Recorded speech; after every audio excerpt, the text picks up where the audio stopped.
Episode 162 like it और not.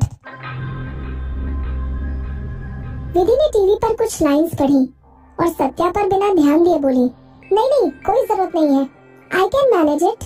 Satya उसको तिरछी नजर से देखने लगा। विधि ने सत्या को वापस घूरा और बोली, मेरी तरफ ऐसे क्यों देख रहे हो? तुम्हें पता है मैं।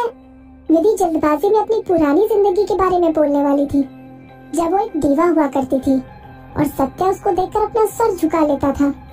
अगर सत्या और जसविंदर को इंडस्ट्री का एक जाना माना सिंगर था तो वो भी किसी सुपर दीवा से कम नहीं थी। विधि अपनी पुरानी जिंदगी में सत्या से एक इवेंट पर मिली थी और सत्या ने उसे देखकर अपना रास्ता बदल लिया था, लेकिन अब उन बातों को विधि सबके सामने नहीं ला सकती थी। उसके पास अपने टैलेंट को दिखाकर घमंड करने का मौका नहीं था, जिस तरह उसके पास पहले हुआ करता था। विधि ने सत्या को घूरना जारी रखा और सीरियस होकर बोली, तुम मुझे किसी से कम मत समझना, मैं एक दिन जरूर दीवा बन जाऊंगी। दीवा बनने की बात को सुनकर सत्या और जीवा के साथ वेवी डांस एंटरटेनमेंट के सभी आर्टिस्ट जोर से हंसने लगे। वो विधि को बच्चों की तरह ट्रीट कर रहे थे। जीवा अपने आप को विधि के सर पर हाथ फेरने से रोक नहीं पाई। वो विधि के सर पर हाथ फेरते हुए बोली, अपनी परफॉर्मेंस पर ध्यान दो और इस समय सपने देखना छोड़ो। अगर ऐसा बोलने से लोग दीवा बनने लगे फिर तो एंटरटेनमेंट इंडस्ट्री का काम हो जाएगा। जीवा के ताने को सुनकर विधि रोटने का नाटक करने लगी। कोई उसकी बातों पर भरोसा क्यों नहीं करता? सत्या अपनी हंसी को रोक नहीं पाया। ठीक है, आई विल गो फर्स्ट। तुम अपनी पूरी कोशिश करना जिससे तुम मेरी वाली टीम में आ जाओ। सत्या को विधि के लिए एक सूटेबल टीम चुनने का काम दिया गया था और सत्या की टीम में होने की वजह से विधि को अपनी एबिलिटी दिखाने के बाद लोगों की बातें सुननी नहीं पड़ेंगी। इस फेस्टिवल को एक टीवी शो की तरह डिजाइन किया गया था। मेघना ने बिल्कुल सही कहा था। वो चाहती थी कि अगर विधि इस फेस्टिवल के टीवी शो को जीतना चाहती है तो उसे ढंग से और फ्लॉलेसली जीतना होगा, जिससे कि कोई उसकी पीठ पीछे बातें न कर सके। स्टेज पर सिलेक्शन शुरू हो गए। सिलेक्शन के लिए 5 राउंड्स थे। हर राउंड में 10 से 20 कैंडिडेट्स थे। पहले दिन वेवी डांस एंटरटेनमेंट के आर्टिस्ट में से सिर्फ जीवा का सिलेक्शन हुआ। उसकी स्टेज प्रेजेंस लोगों को बहुत पसंद आई और उसको एक अच्छी टीम में सेलेक्ट होने का मौका मिल गया। उस दिन का फेस्टिवल खत्म होने के बाद वो सब आपस में एक दूसरे को बाय बोलकर अपने अपने घर आ गए। विधि अपार्टमेंट के अंदर सोफे पर आराम कर रही थी, तभी दरवाजे की घंटी बजी। विधि ने दरवाजा खोला और दरवाजे की दूसरी तरफ किरण को खड़े हुए देखा। किरण ने अपने हाथों में बहुत सारे बैग्स लिए थे और उसके चेहरे पर तीखी मुस्कुराहट थी। वो प्यार से बोली, मिस विदुषी, मोहित सर ने मुझे ये सब आपको देने के लिए बोला है। विधि ने किरण के हाथ से बैग लेने से पहले उसको अंदर आने का इशारा किया। वो पिछले कुछ दिनों से इतनी बिजी चल रही थी कि वो मोहित के साथ टाइम बिताना बिल्कुल भूल गई। विधि ने आखिरी बार मोहित से तब बात की थी जब वो अपनी बिजनेस ट्रिप पर था। किरण ने सारे बैग्स को टेबल पर रख दिया। वैसे ये सब क्या है? विधि ने पूछा। किरण ने प्यार से लेकिन एटीट्यूड के साथ जवाब दिया, तुम खुद देख सकती हो। अगर कोई काम हो तो जल्दी बता दो, वरना मुझे कहीं और जाना है। विधि को मोहित की गर्लफ्रेंड मानते हुए किरण को मोहित के कहने पर विधि के काम करने पड़ रहे थे। मोहित के बिजनेस ट्रिप पर होने की वजह से किरण को बार बार विधि को देखने आना पड़ रहा था और इस वजह से वो अपनी नींद पूरी नहीं कर पा रही थी। उसने विधि को देखा। उसके सामने खड़ी हुई पतली और छोटी लड़की जो कि घर की चप्पलों में खुले बालों के साथ घूम रही थी। इस लड़की के लिए किरण को काम करना अपने दिल को ठेस पहुंचाने जैसा लग रहा था। ऐसा कोई रास्ता नहीं था जिससे कि किरण विधि का काम बिना अपने दिल पर पत्थर रखकर कर सके। विधि के जवाब का इंतजार करते समय किरण ने अपने हैंडबैग से बोतल निकाली और सीधे बोतल से मुंह लगाकर पानी पीने लगी। विधि ने अपना सर हिलाया और बोली, नहीं मुझे कोई काम नहीं है, तुम जा सकती हो, थैंक यू। शायद ये बात सिर्फ एक लड़की समझ सकती थी, लेकिन विधि जानती थी कि किरण उसको बिल्कुल पसंद नहीं करती है। हालांकि विधि को किरण की नफरत के पीछे का कोई रीजन नहीं पता था। विधि ने प्यार से किरण को गेट तक छोड़ा और फिर वापस आकर बैग खोलने लगी। मोहित ने उसके लिए बहुत सारे एलिगेंट कलर के कपड़े भेजे थे। विधि हर एक बैग में से कपड़ा निकालकर ट्राई करने लगी। उन कपड़ों का कलर और टेक्सचर बहुत बेस्ट क्वालिटी का था। तभी विधि की नजर उन कपड़ों के टैग्स पर गई। इन सारे कपड़ों की कंपनी टैग्स ने विधि को कुछ याद दिला दिया।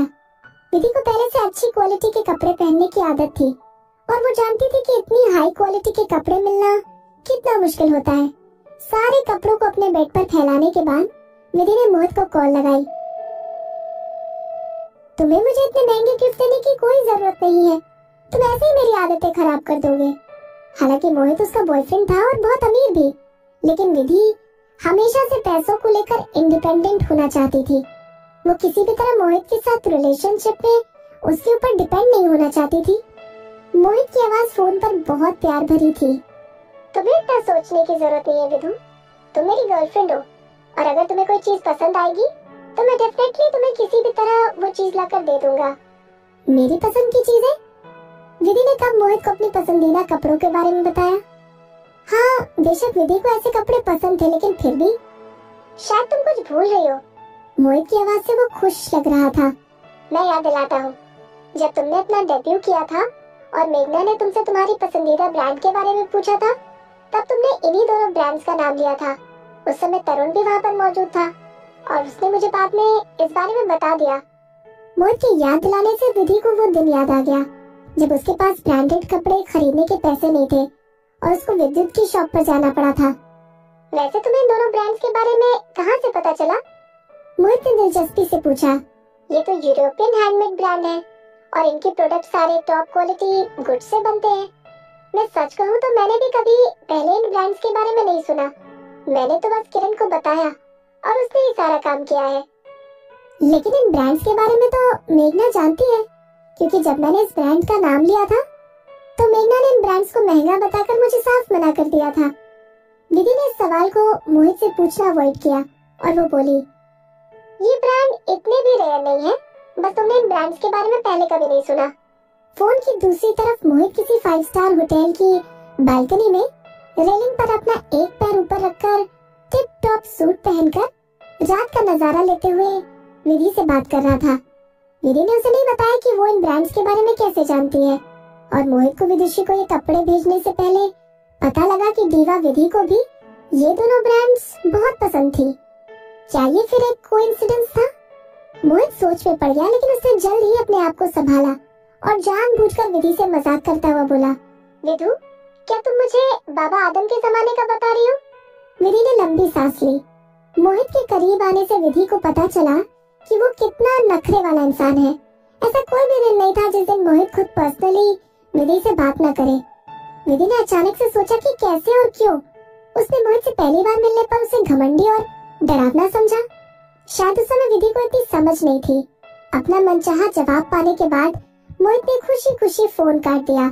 विधि अपने हाथ पैर फैलाकर बेड पर लेट गई और उसके दिमाग में इन दोनों ब्रांड्स को लेकर पुरानी बातें चलने लगी।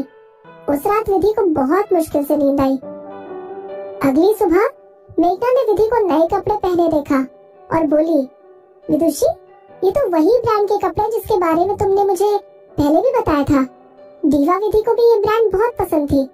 न सिर्फ तुम दीवा विधि की तरह गाती हो, बल्कि तुम्हारा फैशन टेस्ट भी बिल्कुल दीवा विधि की तरह है।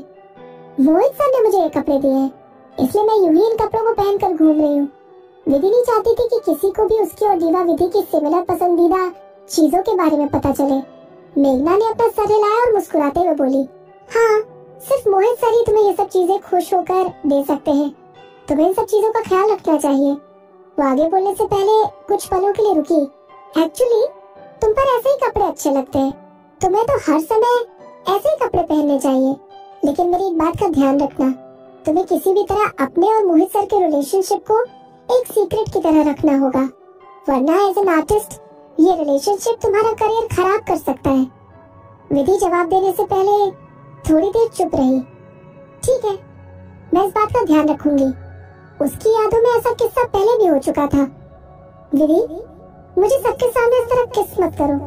तुम्हें अपनी पब्लिक इमेज का ध्यान रखना चाहिए। ये धीमी और अट्रैक्टिव आवाज आरफ कपूर की थी।